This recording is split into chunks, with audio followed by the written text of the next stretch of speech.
and able to make the lead comfortably. Delacroix always far back, Jess. I mean, he never had any kind of a position at any point in this race, and he never really was able to pick it up.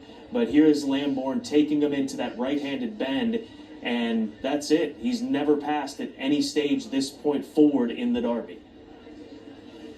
No, and you can see there are a lot of keen horses in behind at this stage.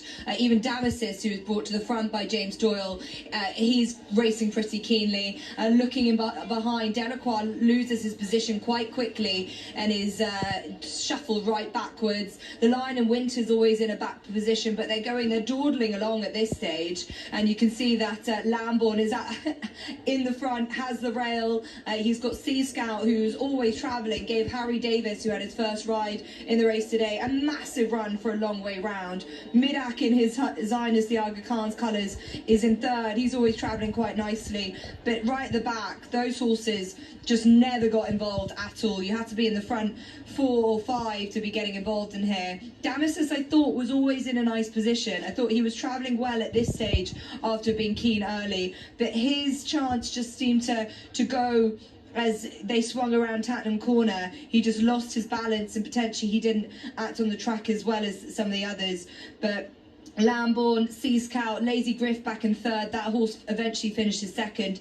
They're the ones that finish up all the placings. The only horse that I think ran well from a long way back is Nightwalker in the Jumpmont colours, and also Tornado Alert for Saibin Sura and Asheen Murphy. But other than that, there was never going to be stopping the horse out in front, who got potentially a little bit of a free rein out in front. He just was in such an easy gallop out on the front end as we saw him coming around that long sweeping bend in the Tattenham Corner. His ears pricked, and then he gets the cue from Wayne Lorden, and he starts to accelerate as the rest of them are trying to do the same. And Lazy Griff, the only one nearest him, but still multiple lengths back behind him. I mean, this was a very easy win in the end, and should be viewed that way, with as switched off as he was with that established lead that he had being out on the front end. So a very impressive performance.